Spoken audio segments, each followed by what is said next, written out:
اس کے مہندی لگے ہاتھوں میں برف پگھل رہی تھی۔ لاکھ کوشش کے باوجود وہ خود کو اس سردی سے بچا نہیں پا رہی تھی۔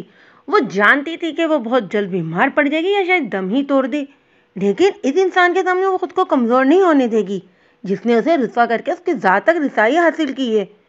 برف پر بیٹھے بیٹھے وہ اب ٹھٹرنے لگی تھی، اسے اپنی رگوں میں خون جمتا ہوا محسوس ہو رہا تھا، لیکن انا اسے گھر کے اندر جانے سے روک رہی تھی۔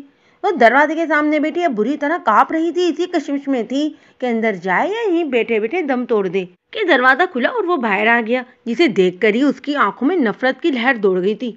ایسے انسان کو اپنی شریک حیات کے روپ میں قبول کرنے سے بہتر اس کے نزدیک موت کو گلے لگانا تھا۔ وہ اس کے قریب آیا اور اپنی بھاری جیکٹ اس کے کندھوں پر پھینک دی۔ میں بس یہی دیکھنے آیا تھا کہ تم زندہ ہو یا اس برف کی وادی میں ڈھیر ہو چکی ہو۔ اس نے چاروں طرف پھیلی سفید برف کی طرف اشارہ کرتے ہوئے اپنے دونوں ہاتھوں کو مسلتا اس کے قریب آ بیٹھا۔ ماں کے تو تن بدن میں گویا آگ ہی لگ گئی۔ ممی، میں اتنی آسانی سے نہیں مرنے والی ہوں، اسے کانپتے ہوئے لہجے میں غصے سے کہا۔ اچھا جی، ریان نے سینے پر ہاتھ باندھتے ہوئے اس کی کیفیت سے محفوظ ہوتے ہوئے ہولے سے اس کی برف ہوتی ناک کو چھوا اور اٹھتے ہوئے بولا، ایسی ضدیں ہی موت کا سبب بنتی ہیں۔ چلو، میں تو اندر جا رہا ہوں، ہم یہاں کے باشندے ہیں، پھر بھی سردی کے آگے غصہ نہیں کر سکتے۔ آپ تو پھر بھی شہر سے آئی ہوئی نازک گڑیا ہو۔ وہ توقف لیے پھر ایک بار اپنی لہجے میں بولا، 2 منٹ میں شرافت سے اندر آ جائیں تو بہتر ہے۔ اب تم میری ذمہ داری ہو، چاہے جیسے بھی ہو گئی ہو، اتنی آسانی سے مرنے کیسے دوں مائی ڈیئر وائف۔ وہ کہتا دروازے کی طرف بڑھا۔ ماں کو اس کا یہ حق جتلاتا انداز ظاہری تو لگا تھا، لیکن ایک پل بھی اور رکی تو یہاں پر تو اس کی جان ہی نکل جائے گی۔ اس نے لمحے بھر کو سوچا اور اٹھنے لگی۔ وہ کھڑی ہونا چاہ رہی تھی لیکن ٹانگیں ساتھ دینے سے انکار کر رہی تھیں۔ اٹھتے اٹھتے ہی گر پڑی۔ ریان نے مڑ کے دیکھا تو اس کی طرف بڑھنے لگا۔ وہ چلائی، خبردار میرے پاس مت آنا، میں خود اٹھ سکتی ہوں، اور ساتھ ہی پوری قوت سے کھڑے ہونا چاہا اور اس بار کامیاب ہو گئی۔ قدم اٹھانا اب بھی دشوار تھا، لیکن وہ جیسے تیسے خود کو گھسیٹتے دروازے تک آ پہنچی۔ ریان دروازے میں ہی رک گیا، اسے آتا دیکھ کر اندر بڑھ گیا اور آتش دان میں لکڑیاں ڈالنے لگا۔ وہ اب اندر آ چکی تھی۔ سکون کی ایک لہر گرم جسم سے ٹکرائی تو آتش دان کے قریب ہی فرش پر بیٹھ گئی۔ اسے اپنے جسم میں جان بحال ہوتی ہوئی محسوس ہو رہی تھی۔ ریان دروازے کی طرف بڑھا اور بند کرنے لگا۔ اب سردی کی کوئی لہر اندر نہیں آ سکتی تھی۔ وہ یہ کہتا ایک نظر آگ سیکتی ماں پر ڈالتے ہوئے لاؤنج سے مسلح چھوٹے سے کچن میں آ گیا اور کافی بنانے لگا۔ ماں اس کی نظروں کے سامنے تھی، وہ بالکل خاموش اسے یکسر انداز کیے آگ کے شعلوں کو دیکھ رہی تھی۔ وہ کافی کا مگر یہ واپس آ گیا، عجیب ہی زوجہ پائی ہے ہم نے بھی۔ برف سے اس قدر محبت کے آتے ہی ڈھیر ہو گئی اور اب آگ سے اتنا لگاؤ کہ نظر ہٹانا مشکل۔ وہ اسے چھیڑتے ہوئے بولا اور مگ بڑھا دیا۔ ماں کا دل چاہا یہ مگ اسی پر الٹ دے۔ کیا کہا تم نے زوجہ؟ مائی فٹ، میں اس نام نہ ڈھوکوسلی شادی کو نہیں مانتی، نفرت ہے مجھے تم سے، تمہارے نام سے اور ہر چیز سے جس کا تعلق تم سے ہے۔ سنا تم نے؟ ماں نے اشتعال انگیز لہجے میں کہا اور اٹھ کھڑی ہوئی۔ اور ہاں، ایک بات میں تمہیں آج ہی واضح کر دوں مسٹر ریان ملک، تم کبھی میری ذات تک رسائی حاصل نہیں کر سکو گے۔ میں تمہیں نفرت کی مار دوں گی۔ بے مشکل اپنے آنسوؤں پہ قابو پاتی وہ اندر کمرے کی طرف بڑھ گئی اور دروازہ بند کر دیا۔ ریان تعصب سے اسے دیکھتا رہ گیا۔ کافی کا مگ ٹیبل پر رکھ کر وہ وہیں صوفے پر بیٹھ گیا، پاس رکھا ریموٹ اٹھایا اور چینل سرچ کرنے لگا، لیکن دماغ کہیں اور ہی تھا۔ ماں کمرے میں آتے ہی پھٹ پھٹ کر رونے لگی۔ وہ یہاں سے بھاگ جانا چاہتی تھی، ریان کی شکل تک نہیں دیکھنا چاہتی تھی۔ اس نے بے دردی سے گال پہ بہنے والے آنسوؤں کو رگڑا۔ اب نہیں رونا بس، جنہوں نے میرا سکون چھین لیا میں بھی انہیں سکون سے نہیں رہنے دوں گی۔ اس نے خود سے عہد کیا۔ ایک بار پھر اس کی نظریں اپنے مہندی لگے ہاتھوں پر پڑی۔ مہندی میں اس کی جان ہوا کرتی تھی اور آج اس مہندی سے اسے نفرت ہو رہی تھی۔ کسی جاہل عورت نے مہندی سے اس کے ہاتھ لیپ دیے تھے اور ان پہ ریان کا نام لکھ کر جلتا ہوا کوئلہ رکھ دیا تھا، اور اب زخم بری طرح درد کر رہا تھا۔ یہ سمجھنا مشکل تھا کہ زیادہ تکلیف وہ یہ زخم تھا یا اس کی ہتھیلی پر لکھا ریان کا نام۔ بس یہی ایک چیز تھی جو یہ احساس دلا رہی تھی کہ وہ چند گھنٹوں قبل دلہن ہے۔ اس کا بس نہیں چل رہا تھا کہ اپنا ہاتھ اتار کر پھینک دے۔ وہ ان دونوں میں اپنا سب کچھ کھو چکی تھی۔ گرنے کے انداز میں صوفے پر ڈھہ گئی اور آنکھیں موندے ایک بار پھر سے سب کچھ اس کی آنکھوں کے گرد گھومنے لگا۔ بھوک کی شدت سے اس نے آنکھیں کھول دی۔ اتنی لمبی مسافت کے بعد اور اتنا کچھ سہنے کے بعد وہ نڈھال ہو رہی تھی۔ وہ خاموشی سے اٹھ کر باہر آ گئی۔ ریان صوفے پر لیٹا ٹی وی دیکھنے میں مشغول تھا۔ اسے نظر انداز کرتے ہوئے کچن کی طرف بڑھ گئی۔ ریان نے بھی اس سے کوئی بات نہ کی، بس ایک نظر ڈال کر دوبارہ ٹی وی کی طرف متوجہ ہو گیا۔ کچن بہت ہی سلیقے سے سیٹ کیا گیا تھا، دیکھنے والا یہ نہیں کہہ سکتا تھا کہ یہ کسی مرد کا کچن ہے۔ اس نے فریج کھولا، دودھ کے آدھے ڈبے کے علاوہ فریج میں اور کچھ نہیں تھا۔ اس نے یہی غنیمت جانا، دودھ شیلف پر رکھا اور چینی کی تلاش میں نظریں دوڑانے لگی۔ لیکن کسی بھی کیبنٹ میں چینی تو کیا، اس جیسی کوئی دوسری چیز بھی موجود نہیں تھی۔ وہ بری طرح چڑ گئی، بھوک سے حالت جو خراب ہو رہی تھی۔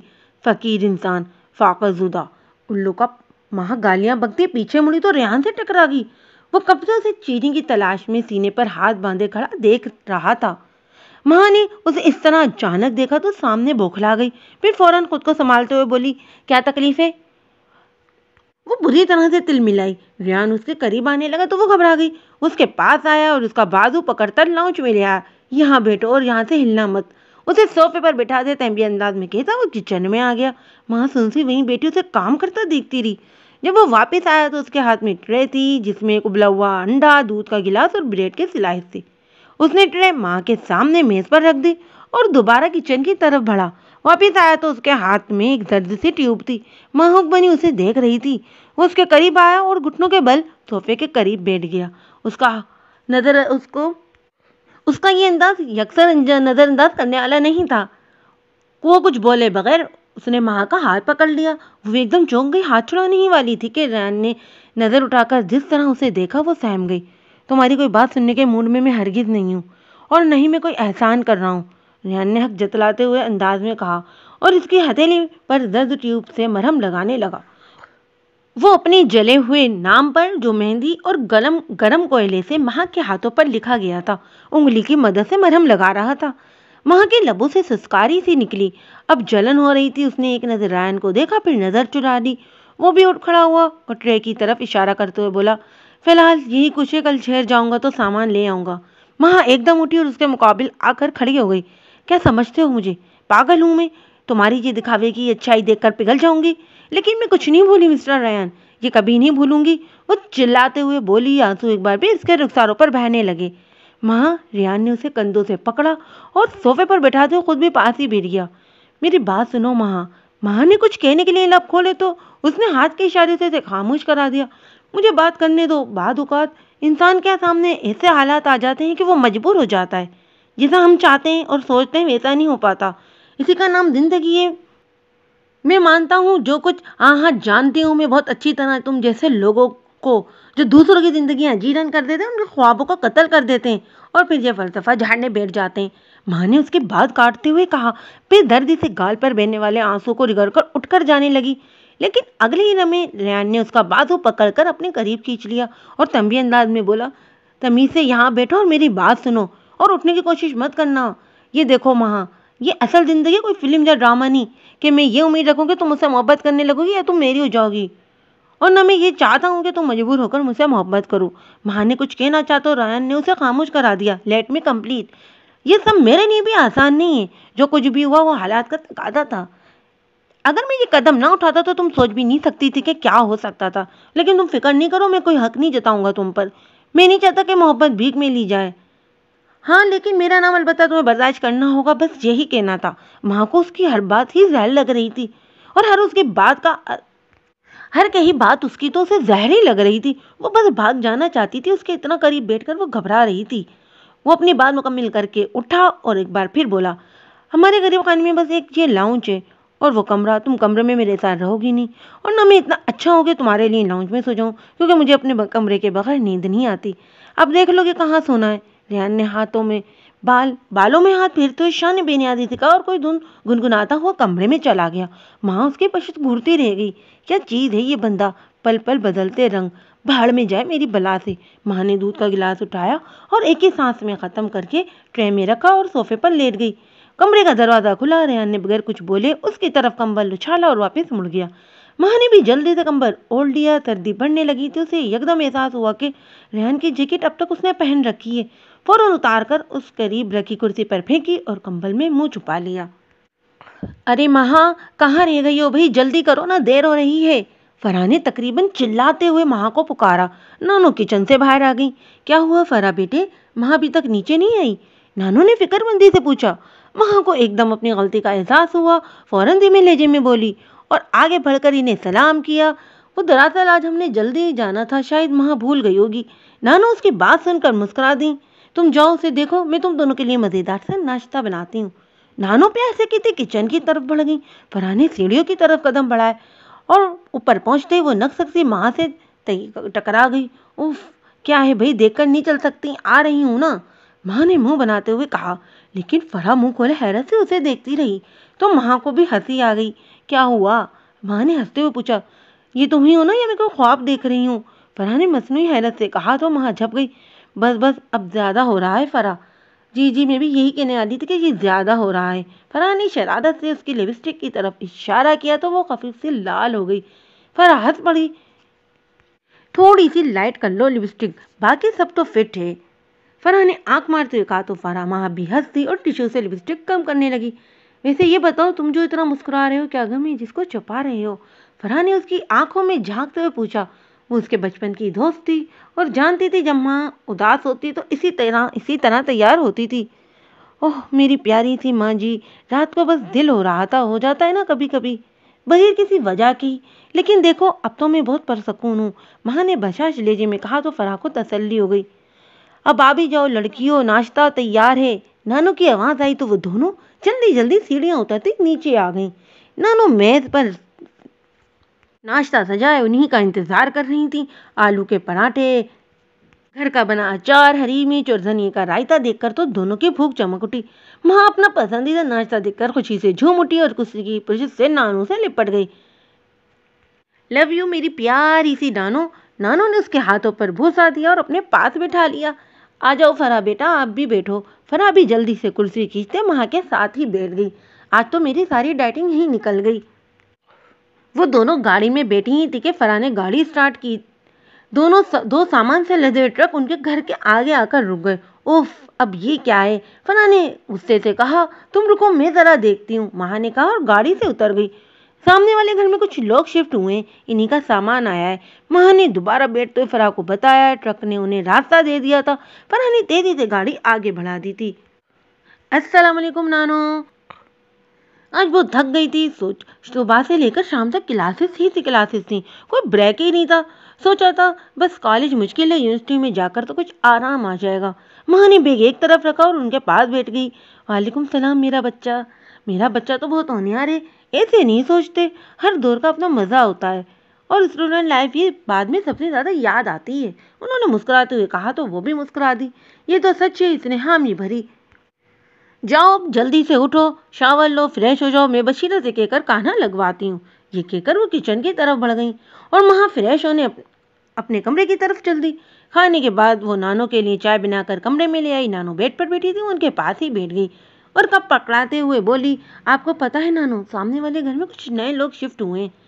ہاں، بشیرہ بتا رہی تھی کہ بس 2 ہی لڑکے ہیں، لیکن سامان تو ایسے آیا جیسے بہت بڑا خاندان ہو۔ نانو نے چائے کا گھونٹ بھرتے ہوئے کہا، یہ بھی اچھا ہے، ویسے سوچنے کی بات ہے، اتنے بڑے گھر میں بس 2 لڑکے، شاید بعد میں فیملی بھی شفٹ ہو جائے۔ ماں بولی، لیکن ہم کیوں اتنا سوچ رہے ہیں، ہم بھی تو اتنے بڑے گھر میں بس 2 لوگ ہیں۔ نانو نے اداس طنزیہ لہجے میں ہنستے ہوئے کہا تو وہ جھٹ سے بولی، ہم تو 2 ہی 10 کے برابر ہیں جی۔ نانو مسکرا دی۔ اس نے چائے کا آخری گھونٹ بھرا، دونوں کپ واپس ٹرالی میں رکھ کر نانو کی گود میں سر رکھ کر لیٹ گئی۔ وہ پیار سے اس کے بالوں میں ہاتھ پھیرتی رہی اور ماں سو گئی۔ نانو اسے دیکھتے دیکھتے کسی گہری سوچ میں ڈوب گئی، ان کے چہرے سے پریشانی جھلک رہی تھی۔ ماں جب سے پیدا ہوئی تھی تبھی سے نانو کے پاس تھی، یہ کہنا غلط نہ ہوگا کہ وہی اس کی ماں تھی۔ ماں نے انہی کی گود میں آنکھ کھولی، جنم دیتے ہی اپنی ماں چل بسی تو ماں کی بیوہ خالہ نے بھانجی کی آخری نشانی کو سینے سے لگا لیا۔ اب وہ نانو کا اور نانو اس کا واحد سہارا تھی۔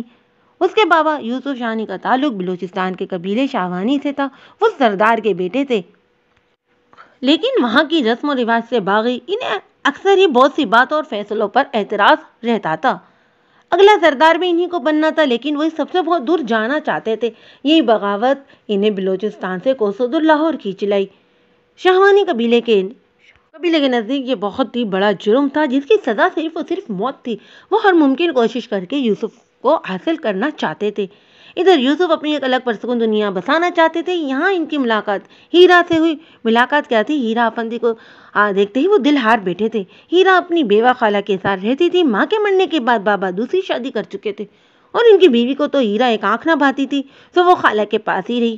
خالہ کو بھی یوسف بہت پسند آئے۔ اس طرح یوسف اور ہیرا کی شادی ہو گئی۔ یوسف سے شادی ہیرا کی زندگی کا سب سے خوشگوار دور تھا، لیکن وہ نہیں جانتی تھی یہ خوشگوار دور بہت جلد ختم ہونے والا ہے۔ شادی کے 6 ماہ بعد ہی شاہوانی قبیلے نے یوسف کو ڈھونڈ نکالا۔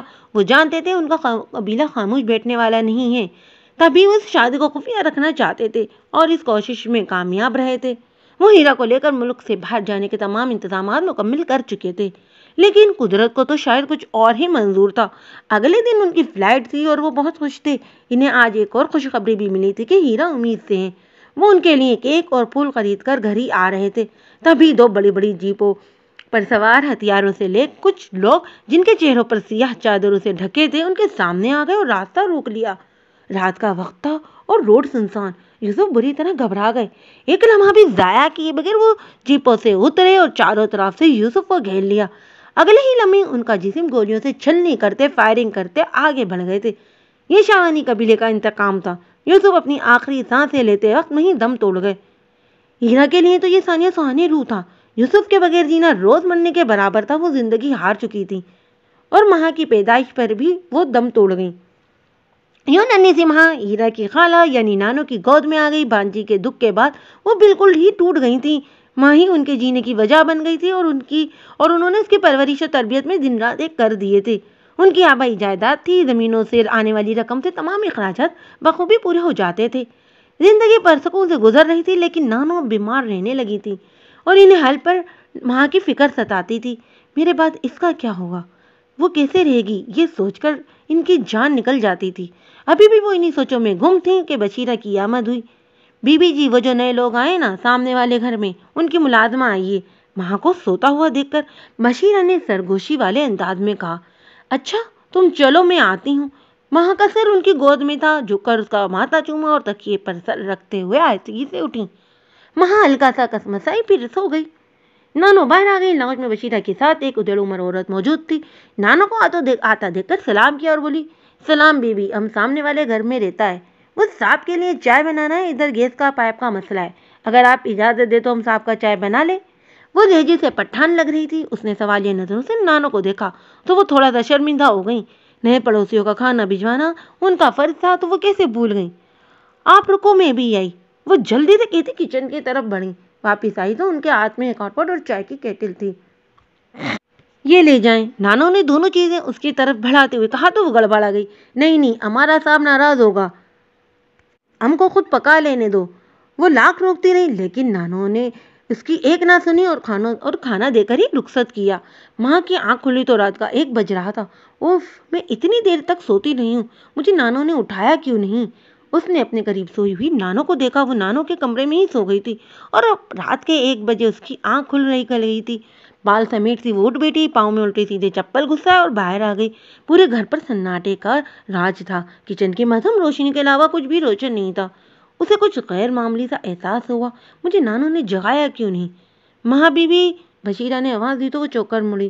کیا بات ہے، مجھے جگایا کیوں نہیں، کھانے کے لیے اٹھایا کیوں نہیں؟